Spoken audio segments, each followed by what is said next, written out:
귀한 찬양 감사합니다. 예배 자리에 있는 것이 은혜이니 기쁨의 찬양을 다시 해보가는 성도들 되시기를 바랍니다. 오늘도 사업 예배 나오시고 영상으로 예배 드리는 우리 모든 성도들을 주의 이름으로 사랑하고 축복합니다. 하나님의 은혜와 평강 가운데 늘 강건하시고 복 있는 성도들 되시기를 바랍니다. 우리 옆에 분 한번 같이 인사하겠습니다. 사람을 사랑으로 대합시다. 말씀의 능력으로 삽시다. 그래서 백부장처럼 남아있는 우리 인생을 하나님을 감동시키는 삶을 살아가는 우리 모든 성도들 되시기를 바랍니다. 오늘은 마태복음 8장 14절로 17절 말씀, 우리 연약함을 담당하신 예수님이라는 말씀으로 함께 은혜를 나누겠습니다. 먼저 주여 말씀하옵소서 같이 하겠습니다. 주여 말씀하옵소서, 주의 종이 듣겠나이다. 아멘. 주의 음성이 들리는 복된 시간이 되시기를 바랍니다. 예수님은 마태복음 8장에서 제일 먼저 나병 환자를 고쳐주셨습니다. 그리고 난 다음에 이방인인 백부장 하인을 고쳐주셨습니다. 오늘 본문 말씀에서는 베드로 장모 여자를 고쳐주셨습니다. 그런데 예수님 당시에 나병 환자, 이방인 여자들은 약자이고 소외계층이었거든요. 예수님이 이렇게 계속해서 약자들, 소외계층들을 고치시는 것을 말씀해 주시는 것은 오늘 17절에 있는 말씀, 이사야 선지자를 통해서 예언하신 하나님의 말씀의 성취, 이루기 위해서 하신 것이다 라는 거거든요. 그래서 우리의 연약함을 친히 담당하시고 병을 짊어지셨다라는 말씀을 이루시기 위해서 그렇게 사역하시고 일하셨다라고 말씀하십니다. 그래서 오늘 본문 말씀을 통해서 예수님이 어떻게 우리의 연약함을 담당하시는지, 그리고 예수님은 누구의 연약함을 담당해 주시는지 함께 은혜를 나눔으로 우리 모든 성도들도 우리 연약함을 담당해 주시는 예수님의 은혜 가운데 해결받고 그 능력으로 살아가는 모든 성도들이 되시기를 바랍니다. 우리의 연약함을 담당하신 예수님, 첫 번째는 예수님은 우리의 연약함을 보십니다. 오늘 14절 말씀 같이 읽겠습니다. 예수께서 베드로의 집에 들어가사 그의 장모가 열병으로 앓아 누운 것을 보시고, 아멘. 예수님이 베드로의 집에 들어갔는데 그 베드로의 집에 베드로 장모가 열병으로 앓고 있는 것을 보셨다라고 말씀합니다.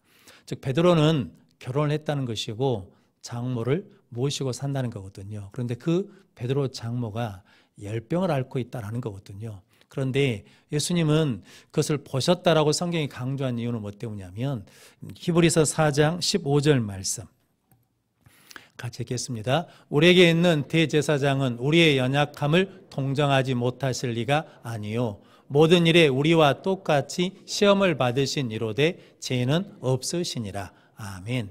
예수님 우리의 연약함을 충분히 뭐 하시려면 동정이라는 말이 깊은 속에 있는 아픔까지도 같이 보시고 공감하시고 함께 아파하신다라는 거거든요. 그 예수님이 그 고통을 이미 우리를 위해서 담당해 주셨다라고 말씀하거든요. 그래서 예수님도 비난을 받으셨습니다. 예수님도 병마를 겪으셨습니다. 그리고 예수님이 정신적 그리고 육체적 고통을 다 우리를 위해서 담당해 주셨다라는 거거든요. 그것을 담당하시는 사역을 예수님이 하시는 것을 말씀해 주시는 거거든요.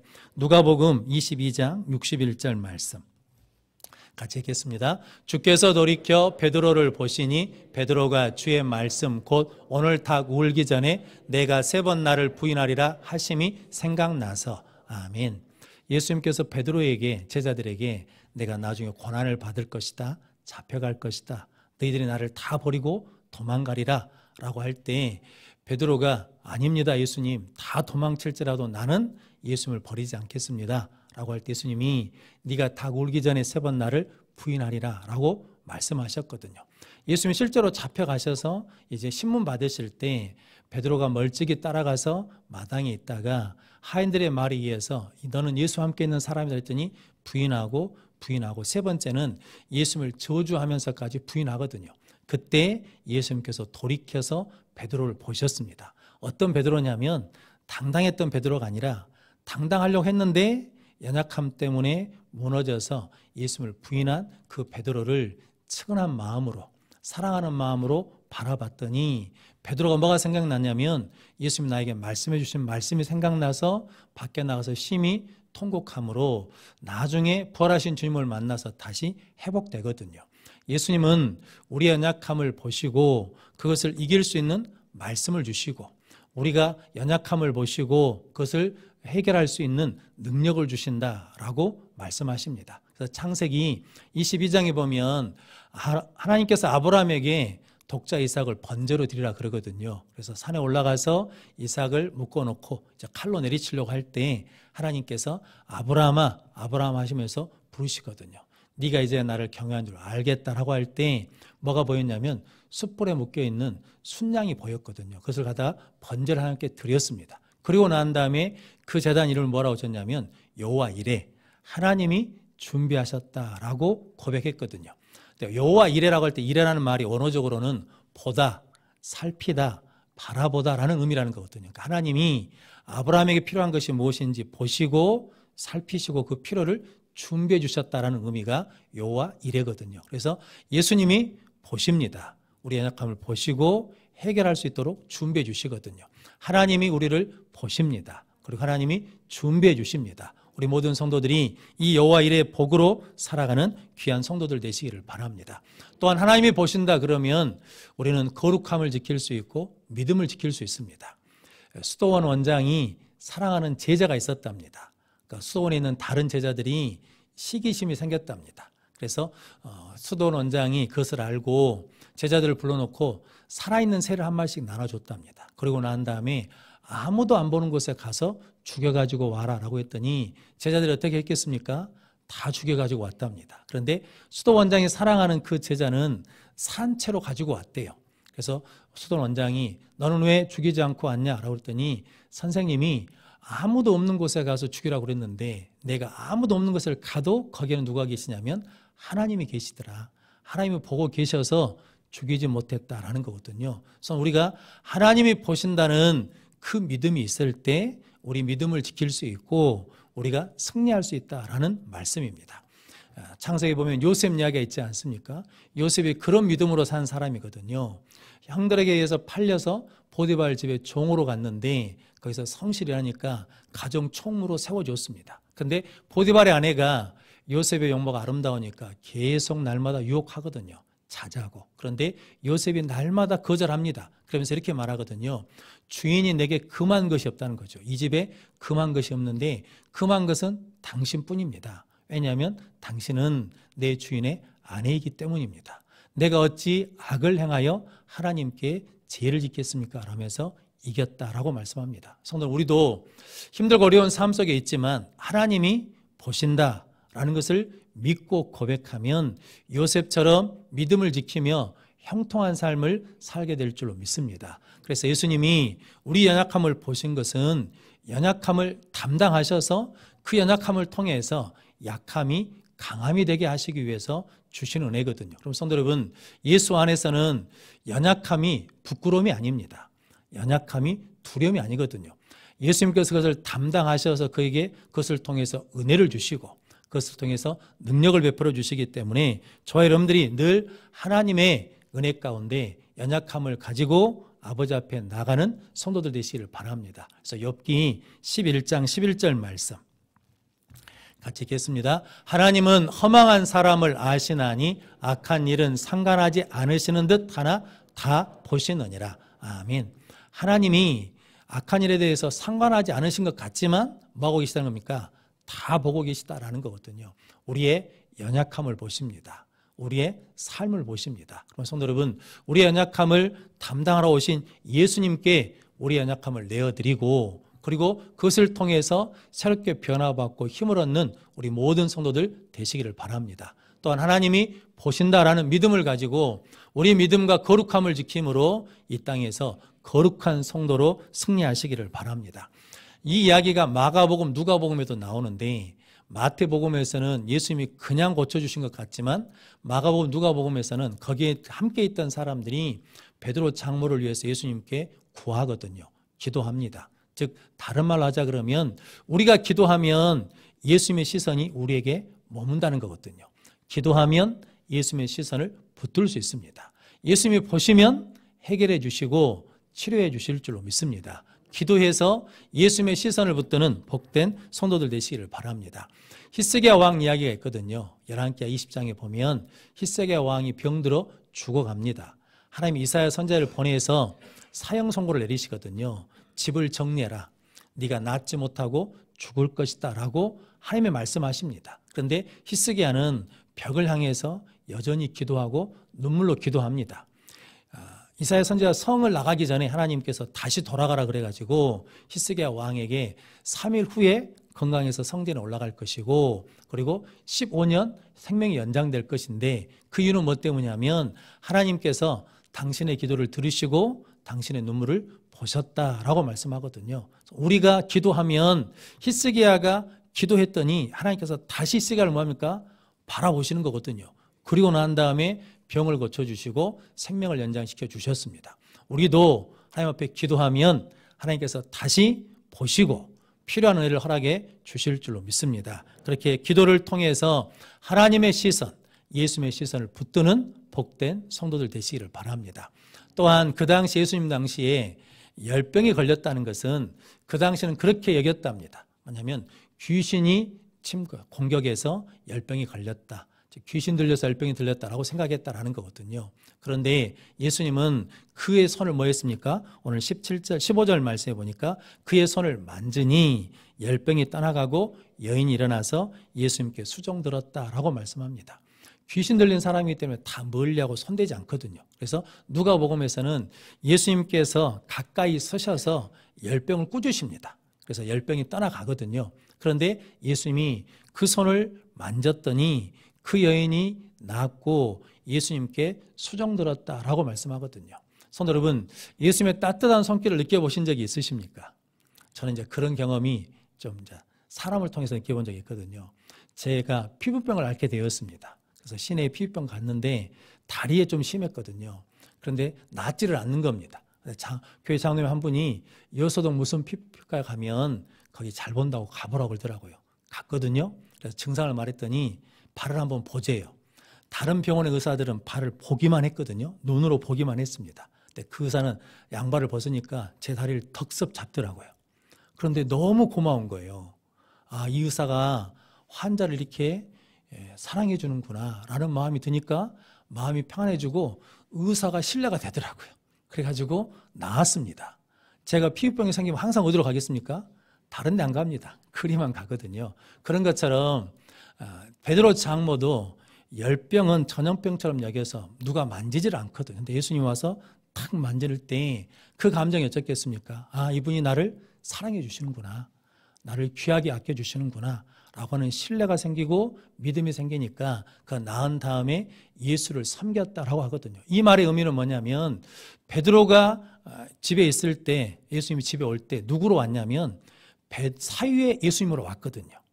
사위의 납비로 왔거든요.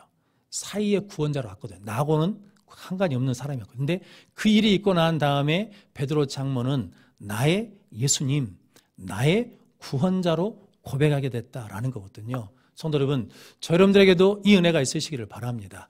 예수님이 우리 연약함을 감당하셨다는 것은 이 은혜, 이 고백을 듣게 하시기 위해서거든요. 우리 자녀들이 예수님을 만나서 예수를 나의 주로 고백하는 은혜가 있으시기를 바랍니다.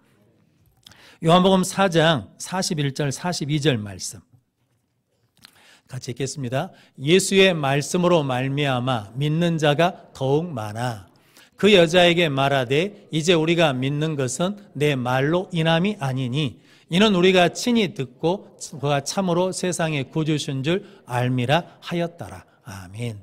이 이야기가 사마리아성 수가성 여인의 이야기거든요.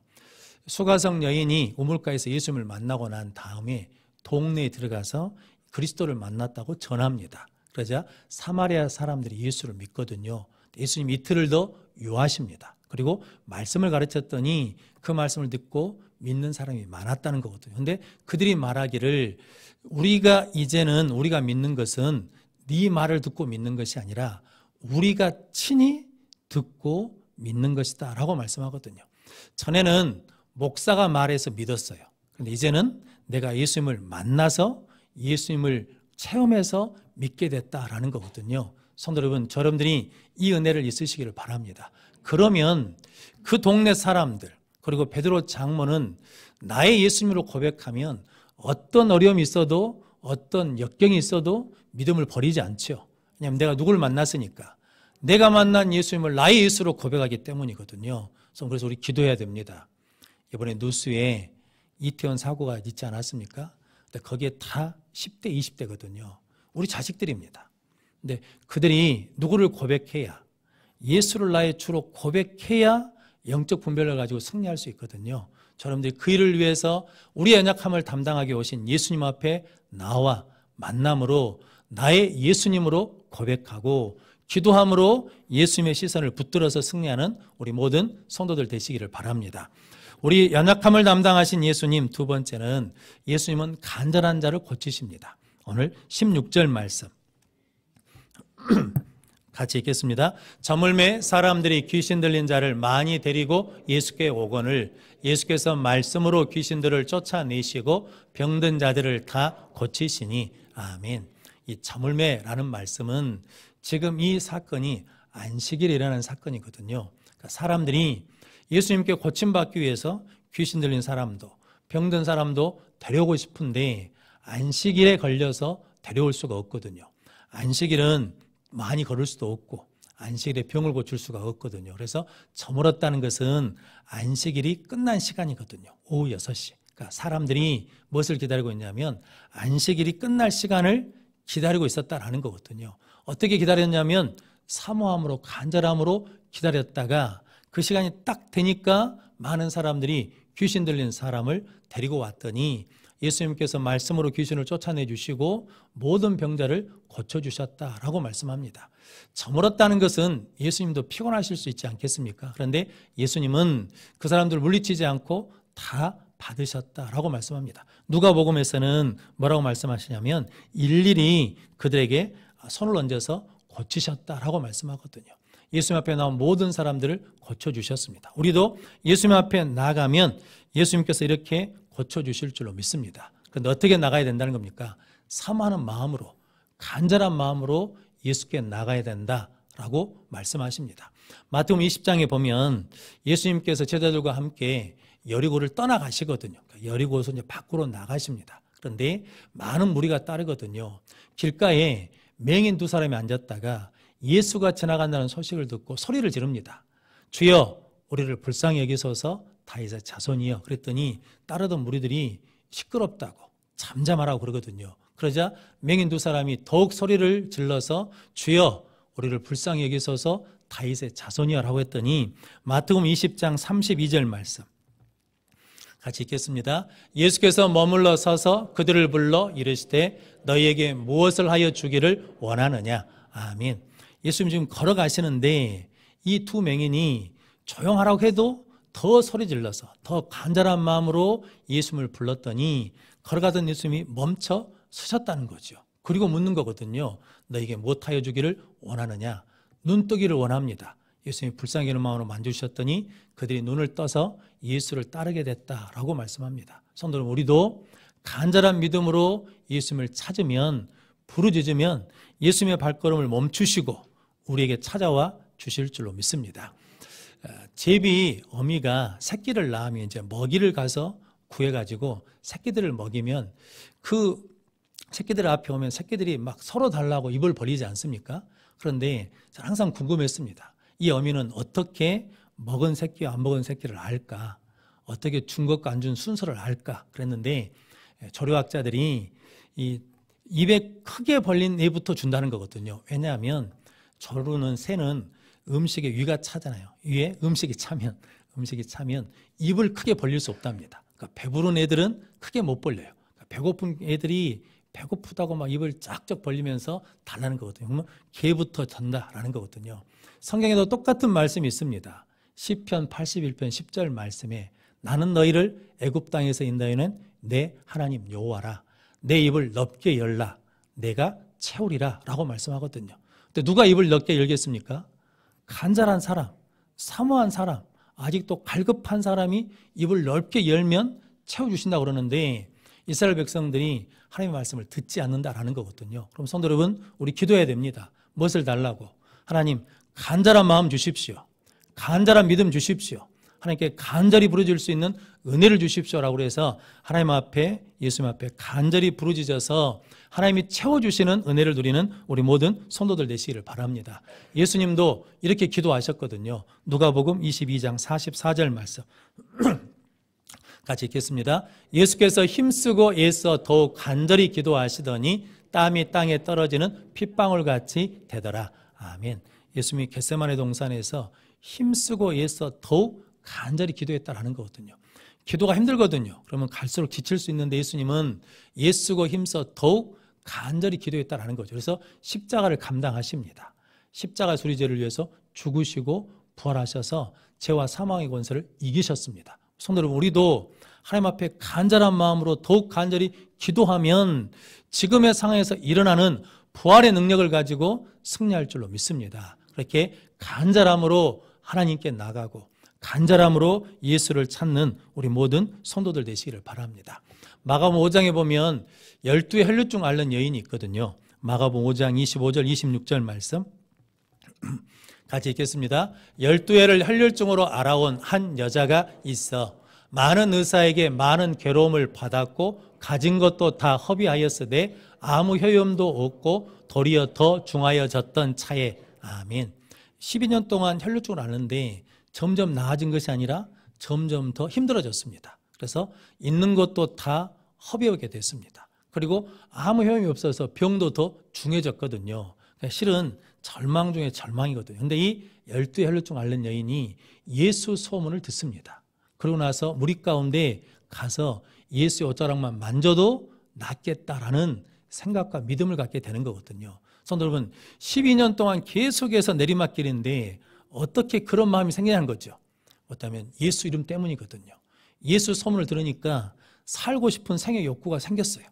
간절함이 생겼어. 그래서 무엇을 뛰어넘냐면 율법에서는 혈류증 앓는 여인이 만지면 부정하게 됩니다. 그러니까 만지면 안 되거든요. 근데 그 율법의 한계를 뛰어넘게 되고 현실은 점점 더 어려워지고 다 허비했잖아요. 그런데도 불구하고 현실 한계를 뛰어넘고 병이 나을 기미가 안 보여요. 그런데 불가능한 한계를 뛰어넘고 뭐 들어가냐면 예수를 만져서 그 병에서 자유함을 얻거든요. 성도는 누구 때문입니까? 예수 때문이죠. 성도들, 우리도 힘들고 지쳐갈 때 누구를 불러야 돼요? 예수 이름 부르는 능력의 성도들 되시기를 바랍니다. 언제까지 불러야 돼요? 간절함이 생길 때까지 한번 해봐야 되겠다, 다시 해봐야 되겠다라는 마음이 생길 때까지 예수 이름 붙들고 나가는 우리 모든 성도들 되시기를 바랍니다. 전에 한번 말씀드렸던 미국의 흑인인 소냐 카슨이라는 여성이 있거든요. 이분이 고아로 자랐답니다. 초등학교 졸업도 못하고. 그리고 13살 때 한 남자랑 살았는데 알고 보니까 유부남이어서 나중에 자기를 버리고 도망갔답니다. 그런데 그래서 죽으려고 몇 번 했는데 죽지를 못했답니다. 그러다가 복음을 들었어요. 예수를 만났습니다. 그래서 새로운 사람이 되었거든요. 새로운 사람이 되었음에도 불구하고 환경은 쉽게 바뀌지 않더랍니다. 11살짜리 아들이 있는데 학교에서 꼴등이에요. 그런데 친구들과 맨날 싸우기만 하거든요. 근데 어느 날 친구와 싸우다가 칼로 친구를 찔렀답니다. 근데 다행히 아들이 그 친구가 죽지는 않았어요. 그래서 큰 처벌은 받지 않았는데 그래도 이 소냐 카슨이 희망을 버리지 않고 하나님 앞에 눈물로 기도했답니다. 그리고 아들이 들어오면 격려하고 칭찬했다는 거죠. 너 잘할 수 있다, 잘 될 수 있다, 힘들면 하나님께 기도하면 하나님이 도와주신다라고 그렇게 격려했답니다. 그랬더니 이 아들이 은혜를 받아가지고 공부를 시작했답니다. 그래서 미국의 존슨 홉킨스 의대에 들어갔어요. 그리고 수석으로 졸업을 했습니다. 그리고 30대 초반에 무엇을 했냐면 세계에서 최초로 쌈쌍둥이, 이렇게 머리가 붓거나 몸이 붙어서 태어난 아이들을 수술하는 최초의 사람이 됐습니다. 그래서 사람들이 기적의 손이라고 그랬거든요. 그런데 이 벤 카슨 그 아들은 자기는 지금도 수술할 때 옆에 기도하면서 수술한다라고 하거든요. 소냐 카슨이나 벤 카슨이나 참 절망 가운데 있었거든요. 그런데 그들이 누구를 듣고 예수 소문을 듣고 예수님 앞에 나아갔더니 예수님이 그 연약함을 다 감당하셔서 어둠에서 빛으로, 사단의 권세에서 하나님께로 돌아오게 하셔서 온전케 하실 뿐만 아니라 이제 다른 사람들을 돕는 하나님의 도구로 쓰임받게 해주셨습니다. 성도 여러분, 오늘 예수님이 우리에게 그런 삶을 살라고 우리의 연약함을 친히 담당해 주시거든요. 그럼 여러분들도 우리 연약함을 가지고 예수님 앞에 기도함으로 예수님의 시선을 붙드시는 성도들 되시고, 예수 이름으로 말미암아 간절한 믿음을 가지고 하나님의 발걸음을 붙드는 성도들이 되셔서 이제 예수가 나의 예수라고 고백하며 많은 사람들을 섬기고 살리는 하나님의 도구로 쓰임받는 우리 모든 성도들이 되시기를 주님의 이름으로 축원합니다. 기도하겠습니다. 거룩하신 아버지 하나님, 감사합니다. 우리를 죄에서 구원하여 주시고 우리 연약함을 담당해 주셔서 예수가 나의 주됨을 고백하게 하시고 하나님의 이름을 위해 살아갈 수 있는 믿음도 주시고 은혜도 주셔서 감사합니다. 끝까지 하나님의 은혜로 살아가는 우리 모든 성도들 되게 하여 주옵소서. 예수님의 이름으로 기도하옵나이다. 아멘.